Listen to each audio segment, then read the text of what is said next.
Thanks a lot for coming to the talk. Well, who knows who the person on the screen right there is? If you said Mark Zuckerberg, then you're right. And Mark Zuckerberg is famous for creating Facebook, which is one of the biggest companies in the world, just like Apple, Google, and Microsoft. And what's most fascinating about Mark Zuckerberg, besides his collection of drinks, is that he created Facebook when he was only 19 years old. And so, just to put into perspective how crazy that is, I'm now 20 years old, and many of you are turning 19 in 2, 3, 4, 5 years from now. So let me ask you a question. Do you think that when you turn 19, you'll be able to create the next Facebook or the next big company? And so when I was in high school, I would have said no, never in a million years would that have been possible. And now that I'm at university, the answer hasn't changed. However, I found out that it's actually not that impossible. And the secret to that is school projects. So you heard me right. School projects is the way to create the big companies like Facebook, Google, and Microsoft. But how is that? How can something as small as a school project be compared to a huge company worth trillions of dollars? Well, to explain this, I'll explain a bit about my experiences organizing projects and then what I learned from organizing these projects. So I actually graduated from EB3 2.5 years ago, and I was lucky because I graduated in the midst of the pandemic, which meant I didn't have to write my back exams. But yeah, so I organized quite a few projects when I was in EB3. I organized Springfest, which is an annual school festival at EB3. It has about 5,000 attendees, and we have activities and performances which take place in an opening ceremony. And so I organized Springfest 2018 and 2019 as the big boss. I also developed the EB3 app for Android and iOS, and it was released for Android and never released for iOS, unfortunately. And it had features such as a schedule viewer, a projects viewer, and further features.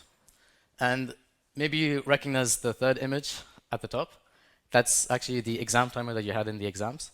Hopefully it helped you. This is what I developed when I was in S5. And so back in my days, we had to actually look at the clock and manually calculate how much time was left, which is not great. I organized the first 2 editions of the EB3 clothing sale, and that meant we were selling hoodies, t-shirts, sweatpants, gym bags, tote bags, I mean, you name it, anything. And then also I was part of CanSat, which is creating a satellite which fits inside of a can, and this was then launched into the atmosphere.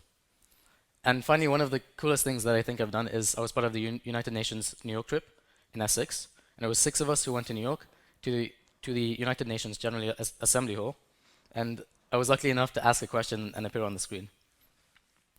So if you look at all the projects I've done over the year, it's quite a long list.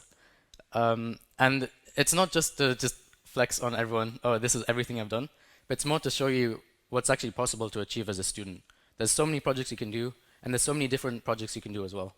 So I hope this inspires you to actually do as much as I was able to do and even surpass this. And so organizing school projects, there's so much you can learn, and here's what you can learn. The biggest thing that I find that you can learn from organizing school projects is confidence. You're going to be at meetings where you have to explain your opinion and argue against other people. You might have to speak in front of 5,000 attendees at Springfest at the opening ceremony, for instance. You might even end up doing a TEDx talk one day. So confidence is really, really an important skill that you can learn from doing school projects, and you practice it every day. Even now at university, I'm studying at EPFL, which is an engineering university in Switzerland, and I had to present a project to the computer science section, which had 200, 300 people with top renowned researchers, professors, the dean of the section, some really incredible people, and it was super nerve-wracking. But if I hadn't built up my confidence by doing these school projects, it would have been an absolute nightmare. I probably would have passed out or something. And so other skills that you can learn is leadership. What is leadership? Well, leadership is problem solving and decision making. On a day-to-day basis, no matter what project you're going to be organizing, you're going to have to face challenges and problems. And so you're going to have to come up with solutions, make decisions, and allow your team to move forward. Another thing that you can learn is organization. You're students, I'm a student, and so we have studies to follow, but we'll also have projects that we have to do as well, and maybe sports and family things. So you need to be able to manage all these projects at once and keep track of your tasks. And so you also learn time management. Time management because you need to make sure you keep up to date with all the deadlines that you have, that you schedule your calendar correctly. And just a funny story about this, I still haven't nailed the time management part. I remember back in high school, I was going to bed at 2 a.m. most days, and so I was always late to class, and my teachers really liked me. And so another skill you can learn is people skills, because you're working with people from many different backgrounds, many different years, and there's so much you can learn from them, and you also get to build your teamwork skills. So this is a non-exhaustive list of all the things you can learn from doing projects, right? But I think the biggest thing that you can learn from doing projects is entrepreneurship. And so some of you might already know what entrepreneurship is.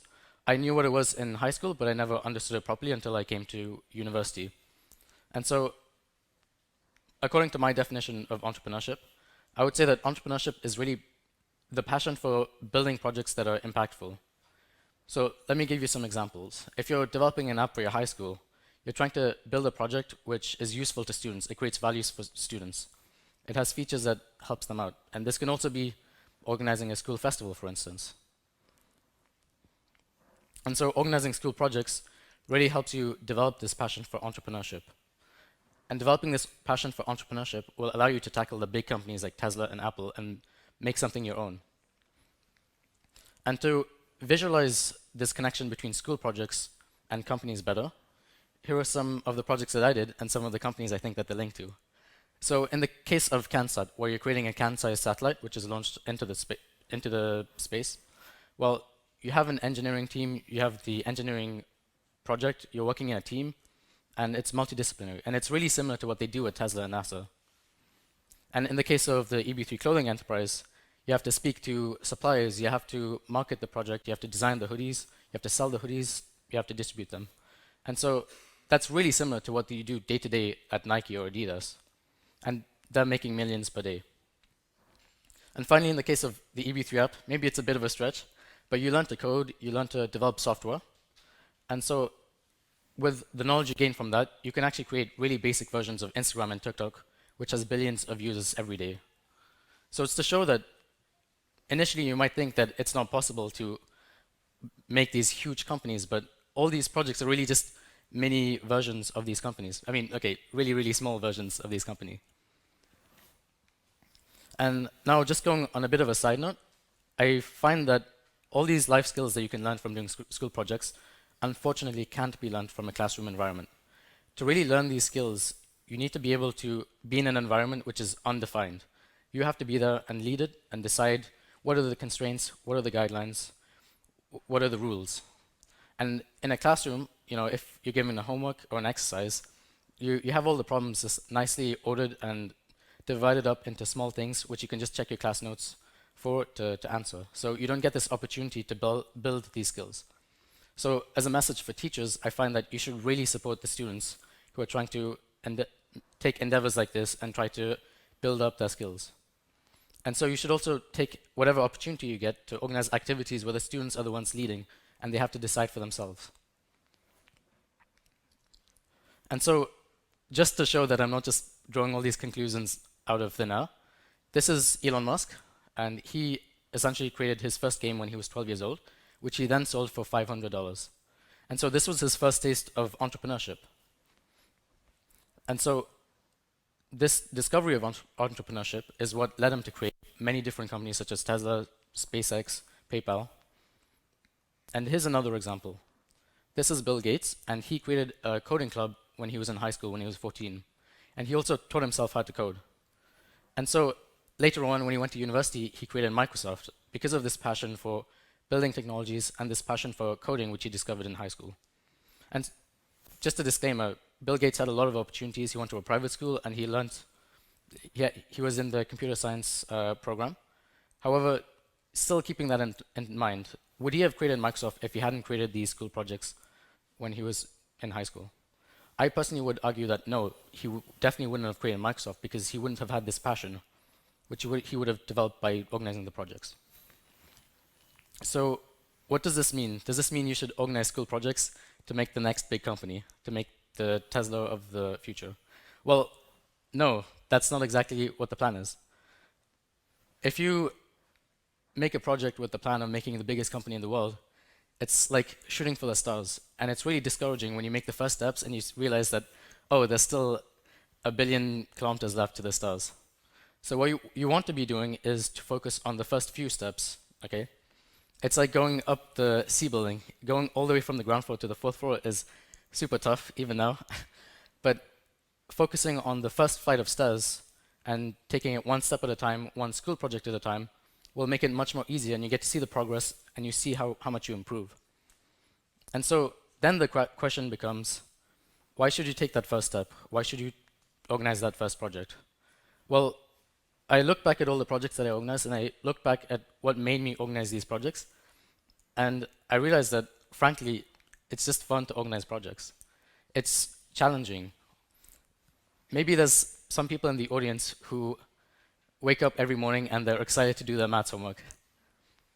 If that's the case, then you have a great future in mathematics.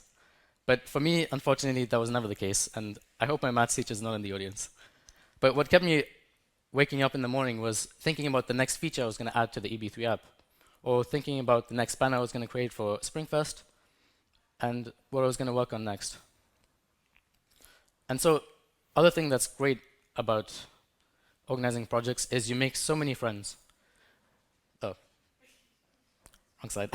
You make so many great friends over the years, and you get to meet people that you normally would never have met, right? You have people from the years above that, without organizing these projects, you never would have met, you never would have learned their stories, and there's some fantastic friendships you can make through organizing these projects. And another thing that you can gain from organizing school projects is experience. You get actual hands-on experience building projects. And you can only gain this by debugging or programming or experimenting, executing, planning, organizing. And this is unfortunately another one of those things where you can't really learn from a classroom. And I'm at university and I see a lot of people who are graduating from university who've only done theory in their classes, but then when they go to actually start working in the industry, they realize, oh wait, I don't know how to do any of this because I only know how to do theory. And so that's why you should try organizing school projects. And of course, I think one thing that's most relevant to all the students, and also relevant for me when I was in high school, was discovering your passion. Because it's about this time where you have to decide what you want to do for your courses in S6 and S7, what you're going to do for your studies in university. And so without organizing these school projects, it's really difficult to know what you want to do. And when I was deciding my university options, I wasn't sure either what I wanted to study. But I realized that, I had so much fun programming the EB3 app. I could spend hours on it. And so I decided to do computer science. And I definitely don't regret the choice at all. So then I need to ask you, the question is, what are you waiting for? You need to start building the project right now. There's no downside to organizing a school project. Maybe you might think you don't have the time, but just go try for it. And if you don't have the time, then you can stop the project. There's nothing wrong with that. And I think the worst possible scenario is that you never start the project. And the best case scenario is that you fail the project. Because if you fail the project, there's still so much that you've learned from organizing that project. And even if you succeed, that's great as well. And organizing school projects, it's easy for me to say because I've organized a couple of projects myself, but it's always a challenge. And to show that you're not alone on this challenge, I'm happy to say that I'll be creating my own company, my own project in that sense, in the following year. And so it's going to be a roller coaster of emotions. It's going to be difficult, and there's going to be failures and successes. But it's to show you that no matter what, it's going to be fun. I'm going to get to work with some incredible people, learn from them, and it'll in general be a fantastic learning opportunity. So with that final question is, what are you waiting for? Thanks a lot for your attention, and yes.